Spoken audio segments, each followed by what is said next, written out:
दोस्तों अंग्रेजी के 3 वर्ड्स आपकी स्क्रीन पर लिखे हुए हैं, ईट, टेक और हैव। हाई फाई इंग्लिश की बात करें तो इन तीनों ही शब्दों का हिंदी में मतलब होता है खाना, लेकिन तीनों का अलग अलग जगह यूज किया जाएगा। ये पूरी सिचुएशन आज आपको देसी स्टाइल में समझाऊंगा ताकि आपकी इंग्लिश और भी दमदार और फर्राटेदार बन जाए। मेरा नाम है सरताज, मैं हूं आपका इंग्लिश ट्रेनर, आपका इंग्लिश कोच, और आप देख रहे हैं सरताज क्लासेस। शुरुआत करते हैं। सबसे पहले हम बात करते हैं ईट की। ये सबसे कॉमन है, सबसे ज्यादा यूज किया जाता है। ईट को हम कहां कहां यूज कर सकते हैं? नंबर वन पेट भरने के लिए। पेट भरना यानी कोई भी ऐसी चीज जिससे हम पेट भर लेते हैं तो वो ईट में आप यूज कर सकते हैं। आम हो गए, केले हो गए, खाना हो गया, ये सब क्या है? पेट भरने वाली चीजें हैं। तो इसके लिए हम ईट का यूज करेंगे। जैसे आई एम ईटिंग फूड, मैं खाना खा रहा हूं। तो फूड क्या है? पेट भरने वाली चीज है, तो ईट का इस्तेमाल। दूसरा देखिए, ईट का इस्तेमाल हम करेंगे उन जगहों के लिए जिन चीजों को हम स्वाद के लिए खा रहे हैं, टेस्ट के लिए। दिए जरा मिठाई दियो, पेट तो नहीं भरेगा लेकिन स्वाद आ जाएगा, वाह क्या मजा आएगा इसे खाने में। तो आप यहां पे ईट का इस्तेमाल कर सकते हैं, टेस्ट वाली, जिनसे आप टेस्ट ले रहे हैं। तो चलिए बना देते हैं। जैसे आई एम ईटिंग बर्फी, मैं बर्फी खा रहा हूं। हालांकि बर्फी की भी इंग्लिश होती है लेकिन कोई फायदा नहीं है क्योंकि दुनिया बर्फी को बर्फी के ही नाम से जानती है, इंडियन डिश है। तो स्वाद के लिए भी यूज कर सकते हैं। तीसरा इसका इस्तेमाल किया जाएगा दोस्तों, किसके लिए? लॉन्ग टाइम ईटिंग, यानी देर तक खाए, यानी कोई ऐसी चीज जिसे देर तक खाया जाए, देर तक खाना। अब जैसे मान लीजिए खाना दे दिया आपकी मम्मी ने, फूड, तो कह बेटा खाओ, तो आराम से चबा चबा के तसल्ली से खाओगे, देर तक चलने वाला प्रोसेस है। इसके अलावा कोई भी चीज जो आप आराम आराम से तसल्ली से खाए, देर का मतलब यानी घंटों तसल्ली से, तो आप वहां पे ईट का इस्तेमाल कर सकते हैं। जैसे आई एम ईटिंग दाल रोटी, मैं दाल रोटी खा रहा हूं। अब ये सारी जो चीजें हो गई, ये तो आपकी किसमें हो गई? ये तो हो गई ईट वाले सेक्शन में। अब आते हैं टेक में। टेक का भी मतलब खाना होता है, वैसे टेक का मतलब लेना होता है। आई विल टेक जो है मनी, मैं पैसे लूंगा। ही टुक माई मोबाइल, उसने मेरा मोबाइल ले लिया, लेकिन खाने के लिए भी यूज किया जाएगा। टेक का सबसे पहला यूज जो दोस्तों किया जाएगा वो होगा बिना स्वाद, जो बिना स्वाद का हो, बिना स्वाद का। अब बिना स्वाद का कोई ऐसी चीज जैसे दवाई है ना, बिना स्वाद की टेस्ट। हम दवाई किस लिए खाते हैं? टेस्ट के लिए खाते। मतलब देखिए यहां पे ये मत सोचिएगा कि बिना स्वाद की वो चीज हो, चीज में भले ही स्वाद हो लेकिन हम उसे टेस्ट के लिए नहीं खाते। मिठाई, वो दवाई तो मीठी भी होती है ना, और जो है फ्लेवर भी होते हैं। आजकल तो आम वाली दवाई बच्चों के लिए तो स्ट्रॉबेरी, तो टेस्ट होगा लेकिन हम उसे टेस्ट के लिए नहीं खाएंगे, ये कहने का मतलब है मेरा।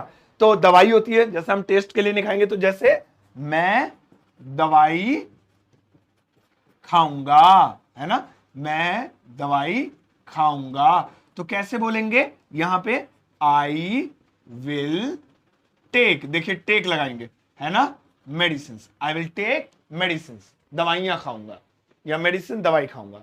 तो जो चीज स्वाद के लिए ना खाई जाए, कई बार जहर के लिए भी लोग टेक लगाते हैं, वो स्वाद के लिए नहीं खाया जाता है।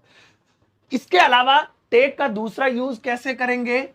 तरल पदार्थ या लिक्विड, वो स्वाद के लिए खा सकते हैं, ठीक है ना। खास तौर पे चाय, लिक्विड में तो वैसे दूध वगैरह भी आता है, लेकिन ग्रामेटिकल बड़ी अटपटी भाषा है, तो कुछ चीजें ऐसी हैं गर्म, जैसे चाय, कॉफी, है ना। तो गर्म तरल, गर्म तरल, आप कहेंगे आज ज्यादा ही हिंदी टफ हो रही है ना। हॉट लिक्विड्स, इनके लिए यूज किया जाता है टेक। इसके लिए कोई ग्रामेटिकल रूल नहीं है, ये बस रूल बनाया गया है लोगों की आदत को देखकर कि लोग इनके साथ जो हॉट चीजें हैं उनके साथ टेक यूज करते हैं। ये याद रखिएगा, कभी पूछने लगा कौन सी किताब में लिखा है। ये कुछ चीजें स्पोकन पे डिपेंड करती है कि दुनिया क्या बोलती है, उन्हें कैसे यूज करती है। तो जैसे मैं चाय लूंगा, आई विल टेक टी, ये देखिए आई विल टेक टी, ये हो गया। तो ये टेक जो है मेन तौर पर इन दो जगहों पे यूज किया जाता है। आइए अब हैव की बात करते हैं। वैसे हैव के बहुत सारे यूज होते हैं। हैव मतलब कोई चीज पास रखना, आई हैव अ कार, मेरे पास एक कार है, या और भी मतलब है। लेकिन हैव का यूज भी हम किस में करते हैं? खाने के लिए करते हैं। आइए देखते हैं। हैव का यूज सबसे ज्यादा जो किया जाएगा वो किया जाएगा शॉर्ट खाने के लिए, शॉर्ट ड्यूरेशन का खाना, या ऐसा खाना जो स्वाद के लिए तो हो लेकिन पेट ना भरे, पेट ना भरे। देखिए हैव और ईट में यही सबसे बड़ा फर्क है, ये पेट भरने के लिए खा जाएगा और ये पेट ना भरने के लिए खाया जाएगा। जैसे अरे भाई साहब आपने नमकीन नहीं ली, नमकीन लो, नमकीन खाओ, तो यहां पे नमकीन क्यों दे रहे, पेट भर जाए उसका, नहीं, टेस्ट कर लो भाई साहब। जैसे कि थोड़े थोड़े चावल, चावल ले लो, खा लो, खा लो। देखिए बहुत सारे खाने रखे थे तो मैंने कहा थोड़े चावल ले लो भाई साहब, अच्छे बने, ले लो, खा लो। तो यहां पे पेट भरने के लिए नहीं कह रहा हूं, मैं कह रहा हूं जरा ये भी टेस्ट कर लो, ठीक है। तो मैं क्या कहूंगा, हैव सम राइस। और तो और दोस्तों आप इस हैव को पीने के लिए भी यूज कर सकते हैं, पीना, कोई भी तरल, कोई भी तरल पीना। अबे तलर लिख दिया मैंने भी, तरल पीना। अब कैसे होता है कोई तरल पीना, जैसे चाय पीजिए, अरे भाई साहब पानी पी लीजिए, कॉफी पी लीजिए, शरबत पियोगे, तो हैव का यूज करेंगे। जैसे वुड यू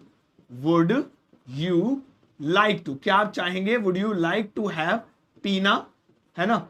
अब कुछ भी इसके आगे तरल चीज, दूध लिख दो, शरबत लिख दो, कुछ भी लिख दो। Would you like to have a cup of tea, क्या आप एक कप चाय, कप ऑफ टी पीना चाहेंगे, ये देखिए।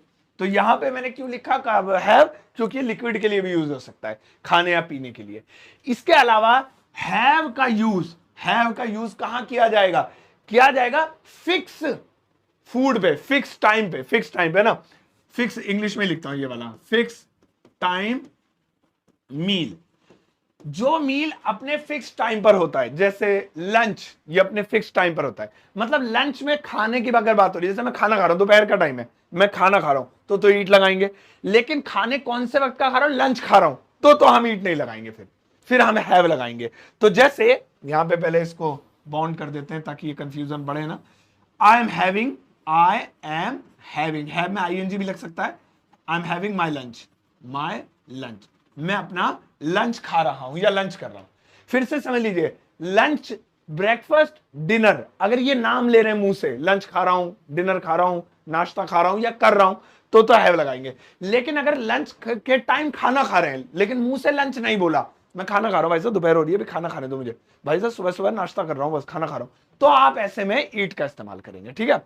तो यहां पे दोस्तों तीनों में फर्क समझा और बेसिक जानकारी हासिल करी। आइए अब एक सेंटेंस देता हूं मैं आपको, जिसकी इंग्लिश ट्रांसलेशन आपको मुझे बनाकर दिखानी है और उसके बाद एक जरूरी जानकारी दूंगा। तो यहां पे ज्यादा नहीं, बस एक सेंटेंस लिखा हुआ है, इसकी इंग्लिश ट्रांसलेशन प्लीज आप दिल से बनाइएगा, वीडियो के कमेंट सेक्शन में पोस्ट कर दीजिएगा। इसमें ईट आएगा, टेक आएगा या हैव आएगा। और दोस्तों आप मेरी किताब अमेजॉन या फ्लिपकार्ट से ऑर्डर कर सकते हैं घर बैठे सीओडी पर, और इस किताब को सिर्फ अमेजॉन या फ्लिपकार्ट से मंगाना बहुत काम की है। और ये किताब आप पढ़कर ग्रामर की काफी हद तक नॉलेज हासिल कर सकते हैं। इसमें इंग्लिश स्पीकिंग से रिलेटेड बहुत अच्छा मटेरियल है, बहुत मेहनत से लिखी है। और दोस्तों मेरा एक super basic English learning course है जो बेसिक स्ट्रक्चर को समझने के लिए बहुत कामयाब है, बहुत ट्रेंड में चल रहा है। अगर आपको टूटी फूटी इंग्लिश आती है तो ये मत लेना, अगर आपको बिल्कुल नहीं आती तो ये लेना, क्योंकि ये बेसिक आपकी मजबूत कर देगा। कीमत 299 है, लेकिन इतने पे नहीं करने, आप बस एक कोड लगा दीजिएगा SS50। जैसे ही आप ये कोड लगाएंगे तो आपको 50% का डिस्काउंट मिल जाएगा, हाफ रेट पे यह कोर्स आपका। और दोस्तों मेरा एक व्हाट्सएप चैनल भी है जिस पे हजारों लोग जुड़ गए, जहां मैं फ्री में पीडीएफ वगैरह सारी चीजें भेजता रहता हूं। अगर आप व्हाट्सएप यूज करते हैं तो इस पे जुड़ जाइए मेरे चैनल पे। ये सभी जरूरी लिंक आपको, चाहे मेरे चैनल पे जुड़ना हो, चाहे बुक खरीदनी हो, चाहे कोर्स खरीदना हो, आपको वीडियो के डिस्क्रिप्शन बॉक्स में मिल जाएंगे। अगर आप वीडियो फेसबुक पर देख रहे हैं तो डिस्क्रिप्शन बॉक्स यूट्यूब की किसी भी लेटेस्ट वीडियो का चेक कर लेना, क्योंकि फेसबुक पर लिंक पोस्ट करना अलाउड नहीं है। जाओ इस वीडियो को सबके साथ शेयर कर रहा हूं, जाते आते एक प्यारा सा लाइक देकर जाना।